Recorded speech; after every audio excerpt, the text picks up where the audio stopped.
राजनीति से ऊपर राष्ट्रनीति होनी चाहिए, ये मेरी निजी सोच है।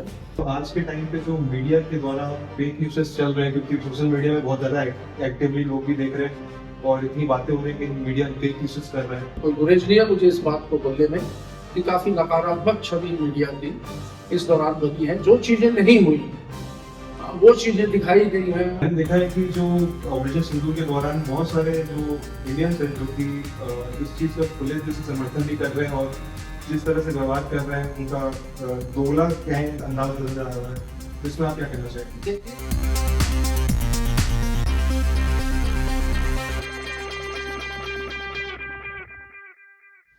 तो हेलो जी, कैसे हैं आप लोग? आज मैं बैठा हूँ कांग्रेस प्रवक्ता एंड सोशल वर्कर और मेरे मामा जी जिनको मैं मानता हूँ नितिन मसाली सर के साथ, और आज कुछ इम्पोर्टेंट टॉपिक की बात करेंगे जो कि बात करना बहुत ज़रूरी है क्योंकि आज के सिनेरियो में जो चल रहा है वो एक नेसेसरी स्टेप तो था, पर बहुत सारे सवाल भी हैं उसको लेकर के। तो सर से मैं पूछना चाहूँगा सबसे पहले कि सर ऑपरेशन सिंदूर के बारे में आपकी क्या राय है?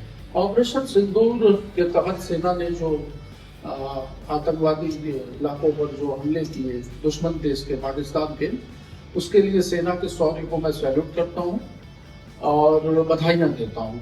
और जिस प्रकार ये ऑपरेशन सिंदूर शुरू हुआ उस प्रकार मुझे लगता है कि इसका अंत जैसा होना चाहिए वैसा नहीं हुआ है।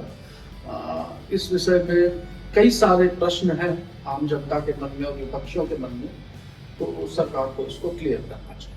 तो सर से मेरा सेकंड क्वेश्चन ये है कि सर जो आज के टाइम पे जो मीडिया के द्वारा फेक न्यूज़ चल रहे हैं, क्योंकि सोशल मीडिया में बहुत ज्यादा एक्टिवली लोग भी देख रहे हैं और इतनी बातें हो रही है कि मीडिया फेक न्यूज़ कर रहे हैं, न्यूज़ वाला है, तो बहुत ही दुख की बात है कि एक तरफ हमारी सेना के जवान सीमाओं पर चाहे एयर स्ट्राइक के माध्यम से हो, चाहे जल सेना, चाहे थल सेना के माध्यम से वो दुश्मनों से लड़ रहे थे, पर मीडिया का जो रोल रहा इस विषय में मैं बिल्कुल कोई गुरेज नहीं है मुझे इस बात को बोलने में कि काफी नकारात्मक छवि मीडिया की इस दौरान बनी है। जो चीजें नहीं हुई वो चीजें दिखाई गई हैं और कई जगह पर तो फेक न्यूज जो है वो साबित भी हुई है।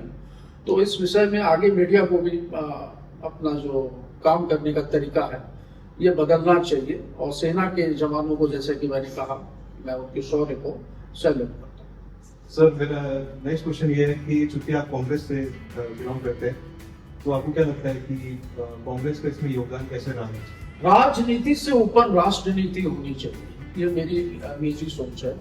पहलगाम के हमले के बाद पूरा विपक्ष जो था वो एकजुट था, हम सरकार के साथ थे, हम इंडियन आर्मी के साथ थे और हमने बिल्कुल कहा था कि पूरा अपोजिशन जो है वो सरकार और सेना के साथ है और जो भी दुश्मनों के खिलाफ कार्रवाई की जाएगी हम उसका समर्थन करेंगे और हमने किया भी है। लेकिन युद्ध विराम के समय एक चीज का बड़ा युद्ध हुआ कि अमेरिका के राष्ट्रपति डोनाल्ड ट्रंप ने जो स्टेटमेंट दिए कि युद्ध मैंने रुकवाया या फिर हमारे हस्तक्षेप से युद्ध रुका, तो इस बात का थोड़ा सा दुख है और कांग्रेस पार्टी ने इस विषय में सरकार से ये मांग की है कि संसद का विशेष सत्र बुलाया जाए और उस सत्र में ये बताया जाए कि ऑपरेशन सिंदूर किस प्रकार हुआ और सीज फायर जो हुआ उसके क्या रीजन थे और सारी चीजें क्लियर होनी चाहिए। हम सरकार के साथ थे और हैं, आतंकवाद के खिलाफ पूरा देश एकजुट है और हम भी एकजुट हैं। सर मेरा एक और क्वेश्चन है जो कि लास्ट रहेगा, फिर आपसे जाऊंगा। मैंने देखा है कि जो ऑपरेशन सिंदूर के दौरान बहुत सारे जो इंडियंस हैं जो कि इस चीज का खुले दिल से समर्थन भी कर रहे हैं और जिस तरह से व्यवहार कर रहे हैं उनका दोगला क्या है अंदाज नजर आ रहा है। तो इसमें आप क्या कहना चाहेंगे? देखिए, इस विषय पर तो राजनीति होनी ही नहीं चाहिए और जैसे मैं राजनीतिक व्यक्ति होकर भी कह रहा हूँ कि हम सरकार के साथ खड़े थे इस ऑपरेशन सिंदूर के तहत जो सेना कार्रवाई कर रही थी, सेना का मनोबल बढ़ाने के लिए कांग्रेस ने तिरंगा यात्रा भी निकाली थी। तो देश की कुछ प्रतिशत जनता ऐसी हो सकती है जिन्होंने ऑपरेशन सिंदूर का समर्थन नहीं किया होगा, हो सकता है उनके दिमाग में, उनके मन में, दिल में कोई क्वेश्चन हो, वो क्वेश्चन को उनको मिल बैठ के बात करके क्लियर करने चाहिए। पर कहीं पर भी जैसा कि मैंने कहा कि राजनीति से ऊपर राष्ट्रनीति होनी चाहिए और पूरे देश को आतंकवाद के खिलाफ एकजुट होकर लड़ना चाहिए। जी,